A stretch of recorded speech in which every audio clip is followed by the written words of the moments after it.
అవకాశం ఉంది, సందర్భం కలిసి వస్తుంది. తెలంగాణలో కూడా సత్తా చాటండి. బీజేపీ నేతలకు ప్రధాని నరేంద్ర మోడీ పిలుపిది. చాలా రోజుల తర్వాత ప్రధాని నరేంద్ర మోడీ తెలంగాణ బీజేపీ ప్రజా ప్రతినిధులతో సమావేశమయ్యారు. తెలంగాణలో బీజేపీ అధికారంలోకి వచ్చేందుకు అన్ని అవకాశాలు ఉన్నాయని, కష్టపడి పనిచేస్తే తిరుగు ఉండదని కూడా ఆయన నేతలకు హితబోధ చేశారు. పార్లమెంట్ సెంట్రల్ హాల్లో మోదీతో బీజేపీ నేతలు సమావేశమయ్యారు. ఈ సందర్భంగా పోరాటాలు చేస్తే ప్రజల్లో ఆదరణ వస్తుందని, ఎన్నికల్లో గెలుపు కష్టం కాదు అని మోడీ వారికి సూచించారు. గ్రేటర్ స్థానిక సంస్థల ఎన్నికల్లో గెలిస్తే తెలంగాణలో బీజేపీ అధికారంలోకి వచ్చినట్టేనని ఆయన చెప్పారు. ఇక రేవంత్ సర్కార్ వైఫల్యాలను, హామీలు అమలు చేయకపోవడం అంశాన్ని కూడా మోడీతో చర్చించినట్టుగా కిషన్ రెడ్డి చెప్పారు. రేవంత్ ఫిరాయింపులను ప్రోత్సహిస్తున్నారని, తెలంగాణలో ప్రజా పాలన కరువైందని వారు మోడీకి కంప్లైంట్ చేశారు. రైట్, ఇదే అంశానికి సంబంధించి మరిన్ని లేటెస్ట్ అప్డేట్స్ అందించడానికి మా ప్రతినిధి రాజిరెడ్డి లైవ్ లో సిద్ధంగా ఉన్నారు. రాజిరెడ్డి, గ్రేటర్ స్థానిక సంస్థల ఎన్నికల్లో గనక బీజేపీ జెండా ఎగరేస్తే కనుక ఇక తెలంగాణలో పాగా వేసినట్టే, తెలంగాణలో అధికారం మనదే అనేటువంటి ధీమాలో బీజేపీ నేతలు కావచ్చు, అటు ప్రధాని నరేంద్ర మోడీ కావచ్చు, వీళ్ళందరూ కూడా ఉన్నట్టుగా కనబడుతోంది. సో మరి ఆ గెలుపు దిశగా వాళ్ళ వ్యూహాలు, వాళ్ళ అడుగులు ఏ రకంగా ఉండబోతున్నాయి? దీనికి సంబంధించి నేతలకు ఎలాంటి దిశానిర్దేశం చేశారు?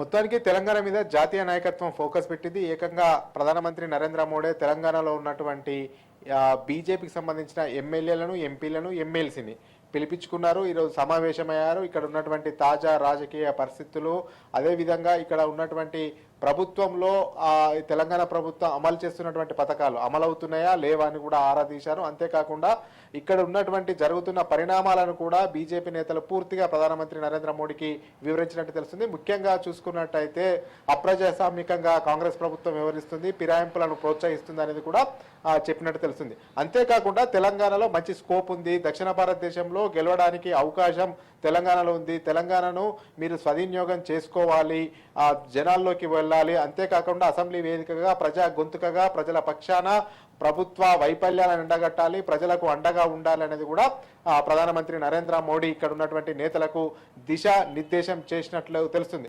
అయితే ఏ ఎన్నికలు అనేది చూడొద్దు, ఎన్నికలు ఎవ్వి వచ్చినా కానీ గెలిచేందుకు ప్రయత్నం చేయాలి, గెలిపే ధ్యేయంగా లక్ష్యంగా పెట్టుకొని ముందుకెళ్ళాలి. అందులో భాగంగా రానున్న రోజుల్లో జిహెచ్ఎంసీ ఎన్నికలు వస్తాయి. ఆ జిహెచ్ఎంసీ ఎన్నికల్లో ఖచ్చితంగా మేయర్ సీటుపై కన్నేసేయాలి, అక్కడ మేయర్ సీట్ను గెలుచుకోవాలి.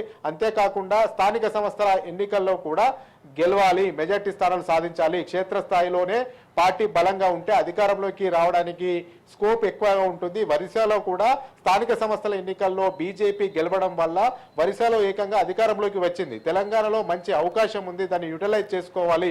స్థానిక సంస్థల ఎన్నికల్లో కూడా చాలా సీరియస్గా తీసుకోవాలి, జిహెచ్ఎంసీ ఎన్నికల్లో చాలా సీరియస్గా తీసుకోవాలి. ఎన్నికలు పెద్దయా చిన్నయా అనేది కాదు, ఏ ఎన్నికలు వచ్చినా కానీ పార్టీ గెలుపు కోసం నిరంతరం పనిచేయాలి.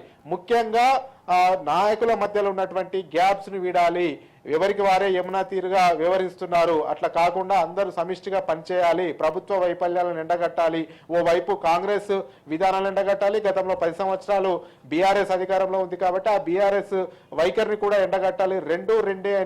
రెండు పార్టీలు ఒకటే అనేది కూడా ప్రజల్లోకి తీసుకెళ్లాలి. ఇక తెలంగాణలో ప్రత్యామ్నాయ శక్తి బీజేపీతోనే తెలంగాణ అభివృద్ధి మంత్ర ప్రారంభమవుతుంది. బీజేపీ వల్లే అభివృద్ధి సాధ్యం అనేది కూడా పెద్ద ఎత్తున ప్రజల్లోకి తీసుకెళ్తేనే బీజేపీకి మంచి వాతావరణం ఉంటుంది, గెలిచే అవకాశాలు ఉంటాయి. ఈ రకంగా ప్లాన్ చేసుకొని ముందుకెళ్ళండి అనేది కూడా ఇక్కడ ప్రధానమంత్రితో భేటీ అయినటువంటి 8 మంది ఎంపీలకు, 8 మంది ఎమ్మెల్యేలకు, ఒక ఎమ్మెల్సీకి దిశానిర్దేశం చేసినట్టు తెలుస్తుంది. అంతేకాకుండా కేంద్ర ప్రభుత్వ పథకాలు ఏవైతే ఉన్నాయో అవి తెలంగాణలో అమలు చేసే బాధ్యత మీదే. అక్కడ ఉన్న ప్రజాప్రతినిధులుగా కేంద్ర ప్రభుత్వం తెలంగాణకు ఏ నిధులు ఇస్తుంది, ఎన్ని నిధులు ఇస్తుంది, ఏ నిధులు కేంద్ర ప్రభుత్వం మంజూరు చేస్తుంది, అవన్నీ కూడా ప్రజల్లోకి తీసుకెళ్లవలసినటువంటి బాధ్యత కూడా మీపైనే ఉందనేది కూడా నరేంద్ర మోడీ చెప్పినట్టు తెలుస్తుంది. మొత్తానికి ఇక్కడ తెలంగాణలో మంచి వాతావరణం ఉంది, దాన్ని యూటిలైజ్ చేసుకోండి. అంతేకాకుండా సమిష్టిగా పనిచేయండి. ఏ ఎన్నికలను చూడకుండా అందరు కలిసిమెలిసిగా ఉండండి. ఏ ఎన్నికలు వచ్చినా కానీ గెలిచే అవకాశాలు ఉన్నాయి. చిన్న ఎన్నిక పెద్ద ఎన్నిక కాకుండా ఏ ఎన్నికలైనా కానీ గెలవాలి. అలాంటి ఆత్మస్థైర్యం కార్యకర్తల్లో నింపండి అనేది కూడా మీరందరూ కలిసి పనిచేయండి అని కూడా ప్రధానమంత్రి నరేంద్ర మోడీ ఇక్కడ నేతలకు హితబోధ చేసినట్టు తెలుస్తుంది. Roja. Right Rajireddy, thank you.